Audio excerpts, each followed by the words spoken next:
Sebrae, Serviço Brasileiro de Apoio às Micro e Pequenas Empresas. Olá, no ar mais uma edição do Destaques aqui na TV Otimista. A você, obrigado pela companhia. Nosso primeiro assunto é uma dica super importante. Frei Tito de Alencar, símbolo de resistência e contribuição para a consolidação da democracia, completaria 80 anos de idade em 2025. E por isso uma exposição foi organizada pelo Ministério Público do Ceará para celebrar a história desse cearense tão importante para a luta pelos direitos humanos. Olha, pessoal, para você que está acompanhando o nosso programa, o mês de setembro reserva uma data importante, onde nós celebramos a independência do Brasil, mas também celebra um outro momento, a nossa democracia. E o Ministério Público, através da sua Secretaria de Comunicação, está realizando uma exposição que traz o destaque para um importante símbolo desse passo, dessa conquista para a história do nosso país, que é a exposição relacionada a Frei Tito de Alencar. Para conversar um pouco com a gente sobre esse assunto, nós estamos aqui com Lígia Holanda, que é historiadora do Memorial do MPCE. Lígia, queria que você começasse a falar para a gente sobre como surgiu a ideia dessa exposição, a ligação com o tema atual e por que trazer a simbologia de Frei Tito aqui para essa exposição. Bom, a gente concebeu essa exposição pensando nos 80 anos de vida do Frei Tito de Alencar, né? Assim, se ele estivesse vivo, estaria fazendo 80 anos.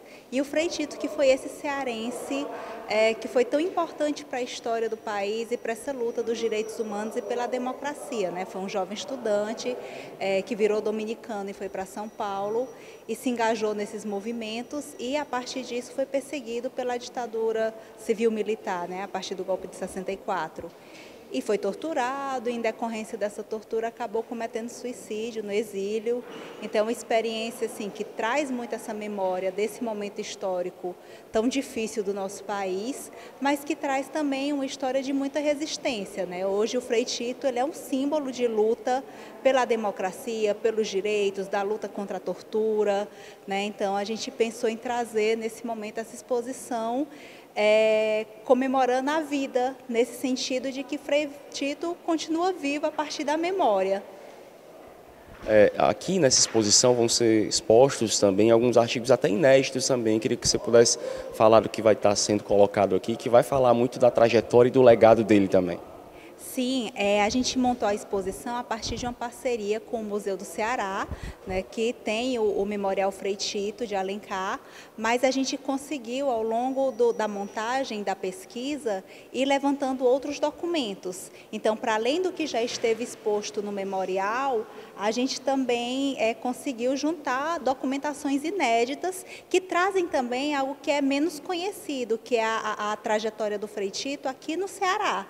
Né, assim, nacionalmente é muito conhecido a atuação dele a partir da ida dele para São Paulo, que inclusive já está dentro desse cenário da ditadura, mas ele tem uma importância também aqui no movimento estudantil anterior.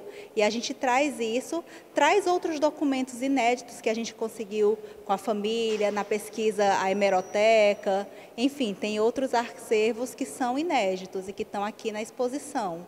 Só para a gente encerrar, antes a gente passar para outro passo também dessa exposição, eu queria que você falasse a importância de trabalhar esse tema, uma figura como Frei Tito, para a valorização da democracia.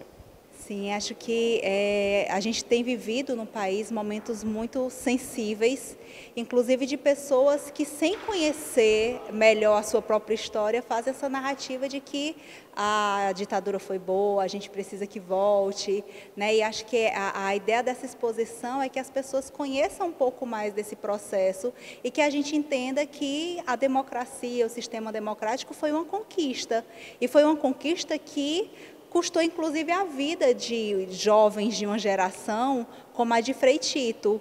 Então, trazer essa exposição nesse momento é reafirmar essa importância da luta pela democracia, e o Ministério Público ele tem um papel fundamental nesse sentido de que o Ministério Público é a instituição que é a grande guardiã da Constituição e da democracia brasileira. Então, está muito afinado com esse momento que a gente está vivendo. E é um convite assim, para que as pessoas venham, para que elas realmente conheçam mais sobre a história do país, sobre a história do nosso Estado, sobre essas figuras que são tão simbólicas e que meio que aglutinam uma luta que é coletiva, né? Frei Tito é a história biográfica de uma pessoa, mas é a história de um momento do nosso país, né? É a história que está bem além da vida de uma pessoa. Lígia, muito obrigado, como você falou em convite, né? Deixa eu falar aqui com o arte educador, Alisson Freitas, que está mais por dentro dessa questão de como fazer, de como acessar, essa questão de horários também, espaço para visitação. Alisson, fala para a gente como é que vai funcionar, se vai ser algo guiado, comenta para a gente um pouquinho sobre os detalhes de como acessar aqui essa exposição de Frei Tito. Bom, a exposição ela fica aberta de segunda a sexta-feira, né? De 8h30 da manhã até as 4h30 da tarde, e as visitas elas acontecem tanto de forma espontânea, né? Você pode vir no horário de funcionamento do memorial e você pode visitar, chega na recepção, faz um pequeno cadastro e faz a visita, mas também tem as visitas mediadas, via e-mail, né? Você manda um e-mail ou liga para o setor e aí a gente faz um trabalho de planejamento dessa visita. Às vezes a visita é com um projeto social de alguma comunidade, às vezes é com a faculdade de Direito, às vezes é uma escola de fundamental ou ensino médio. Então a gente precisa planejar primeiro, adequar a faixa etária, a visita, né? Adequar também o discurso que a gente vai falar, né? É uma temática, como a Lígia disse, sensível, então assim, a gente tem que ter as formas de tratar isso. E dessas duas formas você consegue acessar o espaço. Eu vou estar aqui para fazer essa mediação, seja espontâneo, seja agendado via e-mail ou telefone.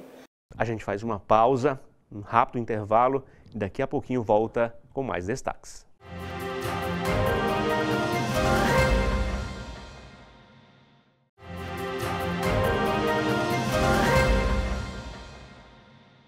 Vamos falar agora de arquitetura a partir de um dos escritórios mais tradicionais do mercado, consolidado e com projetos arquitetônicos e de interiores residenciais, comerciais, corporativos, hoteleiros e institucionais. A Novais Arquitetura está apresentando o seu rebrand.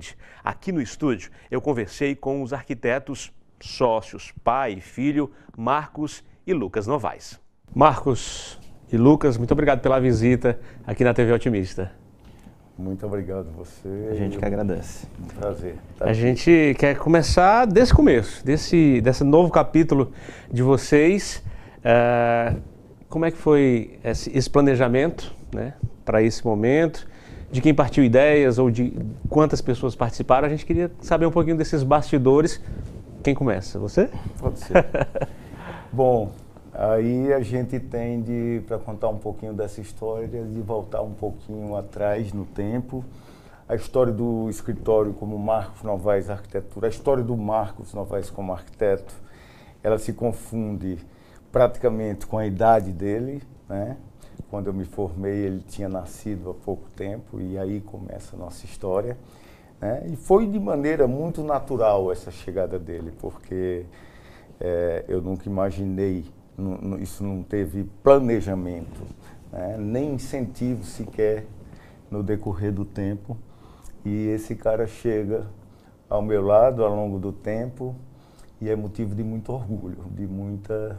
A gente parte para um novo caminho desde o tempo que ele chegou e tem agregado muito à nossa nova história. Queria que você falasse um pouquinho também desse momento e desse trabalho em parceria que tem dado muitos frutos e que muita gente se inspira, né, nessa boa relação, nessa história que é de conhecimento desse mercado importante. Sem dúvida. Primeiro que é muito desafiador você escolher a profissão do seu pai, que é uma pessoa super renomada dentro do mercado de arquitetura, e de alguma forma você tem que se achar também como arquiteto, como uma pessoa que pode agregar dentro desse processo, que pode ter sua própria linha de pensamento, né, onde é que a gente pode contribuir. Isso foi muito natural mesmo, assim, ao longo do processo lá no escritório, eu fui entrando aos poucos, fui conhecendo mais de cada passo e fui entendendo onde é que estavam as diferenças e onde é que estavam as potências que a gente tinha em comum. E isso foi natural, isso ir migrando para uma sociedade que, como a gente sempre fala, né, sociedade, você precisa ter sócios que têm valências diferentes, né? E a gente, por sorte, porque a gente não teve escolha, pai e filho, a gente entendeu que a gente teve essa sorte de conseguir compor uma sociedade onde a gente tem os destaques e um complementa o outro dentro desse processo. E aí foi natural realmente esse movimento de validação e amadurecimento da marca, né, que a gente apresenta agora desse início de ano com a Novaes Arquitetura e vem exatamente desse respeito ao legado de toda a história que foi construída e o mundo novo que se apresenta com o processo de expansão, com o amadurecimento da empresa, com o crescimento interno e externo, né? E a gente sentiu a necessidade de marcar essa presença pela nossa maturidade de empresa. E quantas pessoas participam desse processo, dessa apresentação ao mercado, desse novo momento? Certamente uma grande equipe, né? Sem dúvida. A gente contou com a colaboração, eu acho que é importante a gente citar, do Rodrigo e do André, da Cluster. Eles trabalharam muito com esse processo de captar da gente, né? Foi quase, até brinco, né? Exato, foi quase um processo de terapia corporativa, porque a gente foi falando sobre nossa história, ao mesmo tempo falando o que a gente queria e lidando ali com cada ponto que a gente ia falando. E o Rodrigo... pesquisando muito da minha história que antecedia esse momento, desde o início. Exato. E o Rodrigo foi um cara que conseguiu captar bem essa essência e foi mão fundamental para a gente conseguir colocar isso em prática. E a nossa equipe é uma equipe hoje em plena expansão, né? Hoje nós estamos no escritório com mais de 30 pessoas, com equipes separadas, com equipes separadas por times, mas unidas por um propósito. E acredito que isso já também transparece, porque nós não somos ninguém sem nossa equipe, né? Nossa. Olha, por falar em equipe, vamos falar de história, porque certamente nessa caminhada ao longo das décadas, você contou com muitos talentos, né? Foram muitas etapas e certamente sempre valorizando esses talentos dessa área que, repito, é tão importante. Certamente, é fundamental. Me dá muito orgulho hoje quando eu vejo pessoas que passaram pelo escritório, que hoje são profissionais, referência de mercado, né? E que sempre atribuíram ao escritório uma espécie de escola, né? De formação. E isso me enche de muito orgulho. Então, assim, cada pessoa que passou por essa trajetória, no início, o escritório ali, eu tateando, olhando o mercado e buscando as diferenças e buscando em mim o que é que eu trazia, né? O que é que eu trazia de diferencial para que a gente pudesse mostrar o Marcos Novaes Arquitetura naquele tempo, aquele início da construção da história, de uma maneira peculiar, específica, que olhar eu trazia, que diferenciava um pouco disso tudo. E como distribuir esse olhar e implementar dentro da equipe de cada pessoa que passou por lá, né? Hoje eu ainda tenho gente do começo conosco, isso é muito valioso, né? Mas me enche de orgulho. Esses dias, uma curiosidade, eu fazendo uma análise para a gente colocar no nosso portfólio, eu quis saber mais ou menos, é claro que é um pouco difícil, mas eu consegui levantar esses dados, de quantas pessoas passaram pelo nosso escritório ao longo de 33 anos. E foram mais de 200 colaboradores. A gente conseguiu, pessoas que inclusive têm trajetórias de formação lá dentro, né? De sair de estágio, se formar lá dentro, aprender. Enfim, são mais de 200 pessoas impactadas por isso. E nessa história construída até aqui e o que vai vir ainda pela frente, o que não faltou e o que não vai faltar nessa caminhada? Eu acho que, antes de tudo, a fidelidade ao nosso pensamento sobre arquitetura. O Lucas falou agora há pouco sobre as características específicas de cada um que compõem o sucesso de uma sociedade. Mas, assim, existe uma base que é necessária e que nós temos em comum, que é uma maneira do pensar a arquitetura. Isso é muito parecido entre nós dois, desde a parte conceitual, desde a parte do objetivo de cada projeto, onde a gente quer acessar, onde a gente quer atingir, a fidelidade ao conceito e às expectativas do cliente. A gente tem um pensamento base que é muito parecido. Eu acho que é isso que linka o passado ao futuro, assim, a gente permanecer com com esse entendimento, com essa raiz de pensamento, porque essa é a identidade que nos levou até aqui, com certeza é a que vai levar a gente para os próximos passos. Essa matriz é o que realmente hoje nos une nesse propósito entre passado e futuro. A gente faz uma pausa nesse bate-papo, daqui a pouquinho a gente volta mostrando mais.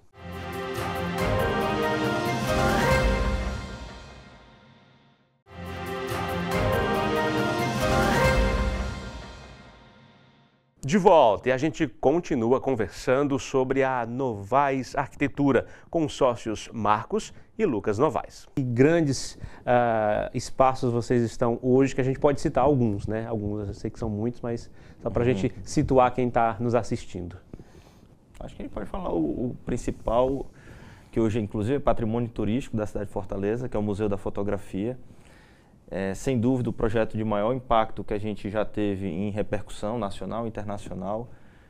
Foi um processo muito interessante de aprendizado, de entendimento, de pensar a arquitetura para além daquela arquitetura, pensar a cidade, porque, querendo ou não, o Museu da Fotografia, né, teve um impacto importante de revitalização, na área sem dúvida. Do entorno, né? Sem dúvida. E a gente... Primeiro que é um sonho sempre um arquiteto fazer um museu, né? A gente tem essa ambição, não sei se todo arquiteto, mas a gente imagina, por um dia eu quero fazer um museu. E esse museu, ele pintou para a gente como uma oportunidade incrível e ele tem realmente ele imprime dentro da nossa arquitetura todos os valores que a gente acredita, né?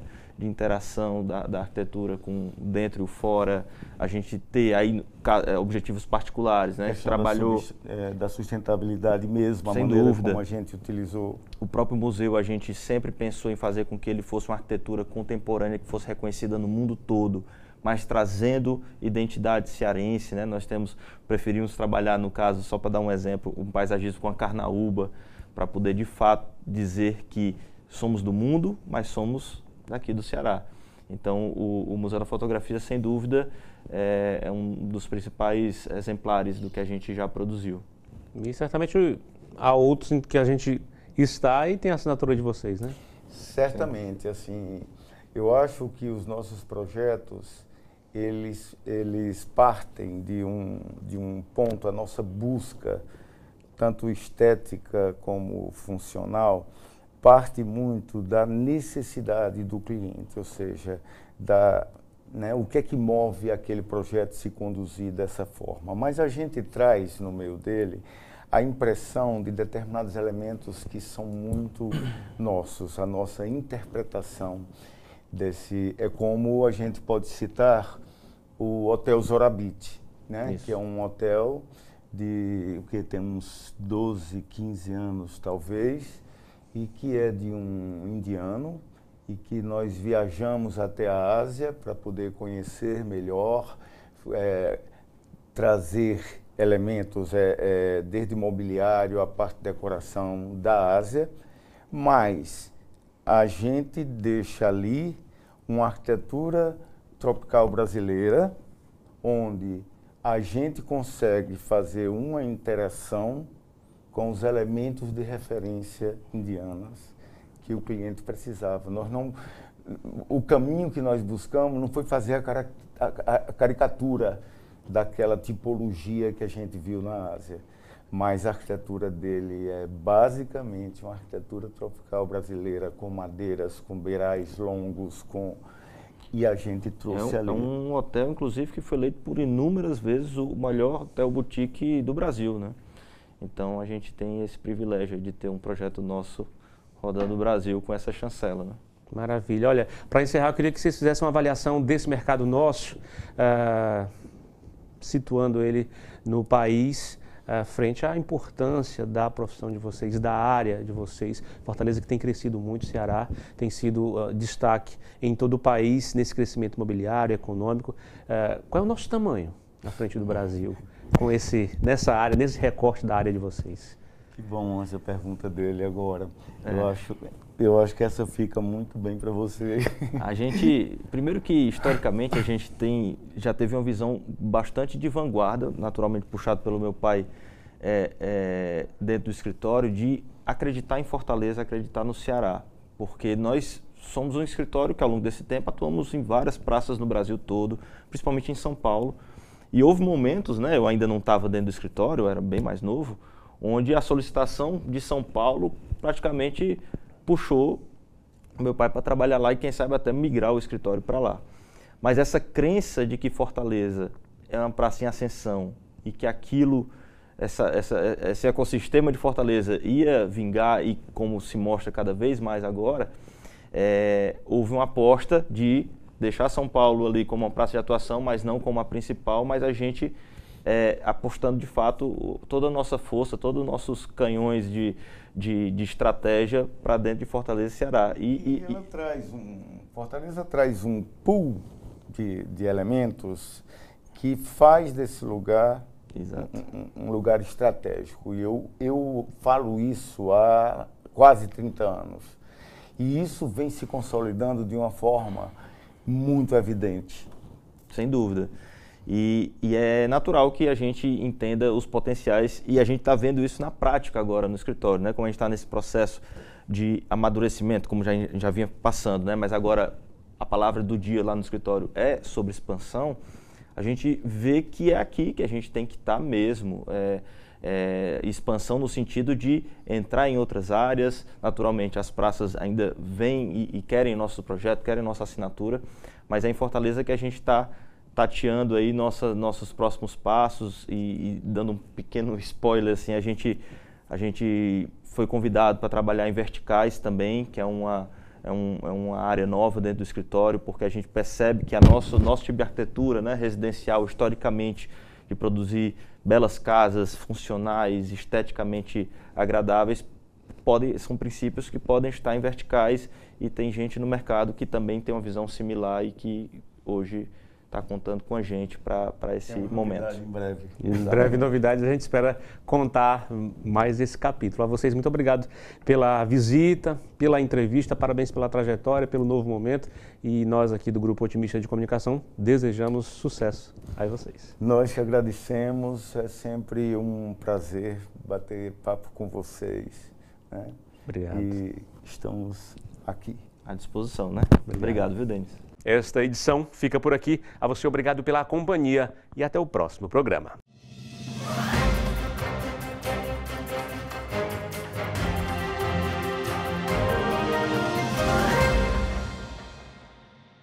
Sebrae, Serviço Brasileiro de Apoio às Micro e Pequenas Empresas.